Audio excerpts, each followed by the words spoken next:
Hi friends, we're back for chapter 13, The Wonderful Wizard of Oz. Dorothy just notified the lion that she has destroyed the Wicked Witch of the West and they are no longer slaves. The Cowardly Lion was much pleased to hear that the Wicked Witch had been melted by a bucket of water, and Dorothy at once unlocked the gate to his prison and set him free. They went in together to the castle where Dorothy's first act was to call all the Winkies together and tell them that they were no longer slaves. There was great rejoicing among the yellow Winkies, for they had been made to work hard during many years for the Wicked Witch, who had always treated them with such great cruelty. They kept this day as a holiday, and then and ever after, and spent the time in feasting and dancing.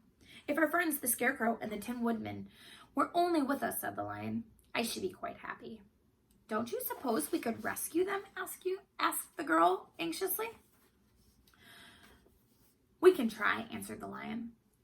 So they called the yellow Winkies and asked them if they would help to rescue their friends, and the Winkies said that they would be delighted to do all in their power for Dorothy, who had set them free from bondage. So she chose a number of Winkies who looked as if they knew the most, and they all started away. They traveled that day and part of the next until they came to the rocky plain where the Tin Woodman lay all battered and bent. His axe was near him, but the blade was rusted and the handle broken off short. The Winkies lifted him tenderly in their arms and carried him back to the yellow castle again. Dorothy shedding a few tears by the way at the sad plight of her old friend, and the Lion looking somber and sorry. When they reached the castle, Dorothy said to the Winkies, Are any of your people tinsmiths? Oh yes, some of us are very good tinsmiths, they told her.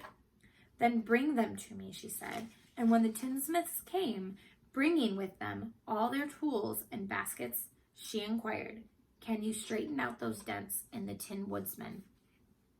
And bend him back into shape again, and solder him together where he is broken.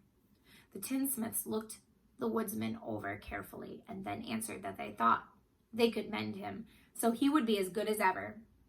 So they set to work in one of the big yellow rooms of the castle, and worked for 3 days and 4 nights, hammering and twisting and bending and soldering and polishing and pounding at the legs and body and head of the Tin Woodsman, until at last he was straightened out into his old form and his joints worked as well as ever. To be sure, there were several patches on him, but the tinsmith did a good job, and as the woodsman was not a vain man, he did not mind the patches at all. When at last he walked into Dorothy's room and thanked her for rescuing him, he was so pleased that he wept tears of joy, and Dorothy had to wipe away every tear carefully from his face with her apron, so his joints would not be rusted. At the same time, her own tears fell thick and fast at the joy of meeting her old friend again, and those tears did not need to be wiped away.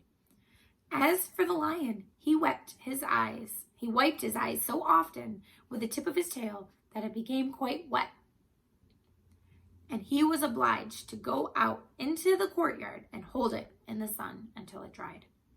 If only we had the Scarecrow with us again, said the Tin Woodsman, when Dorothy had finished telling him everything that had happened.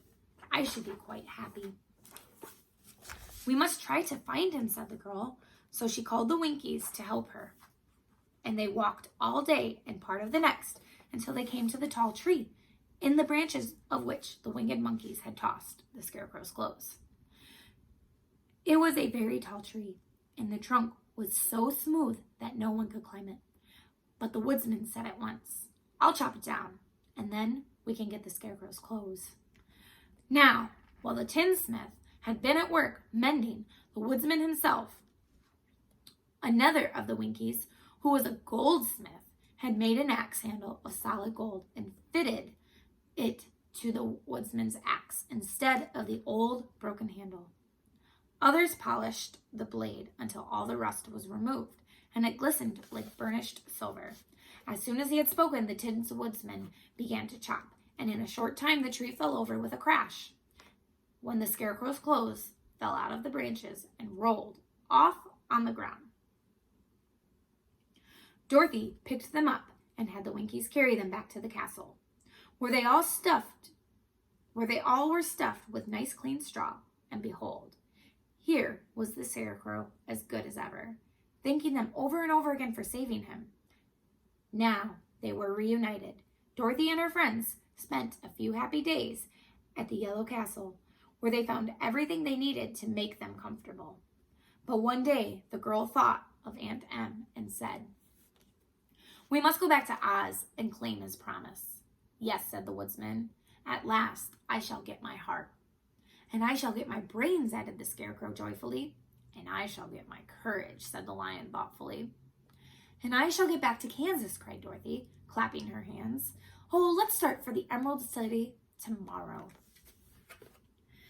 This they decided to do. The next day they called the Winkies together and bade them goodbye. The Winkies were sorry to have them go, and they had grown so fond of the Tin Woodsman that they begged him to stay and rule over them and the yellow land of the West. Finding they were determined to go, the Winkies gave Toto and the lion each a golden collar, and to Dorothy they presented a beautiful bracelet studded with diamonds. And to the Scarecrow they gave a gold-headed walking stick to keep him from stumbling. And to the Tin Woodsman they offered a silver oil can inlaid with gold and set with precious jewels. Each one of the travelers made the Winkies a pretty speech in return, and all shook hands with them until their arms ached. Dorothy went to the witch's cupboard to fill her basket with food for the journey, and there she saw the golden cap.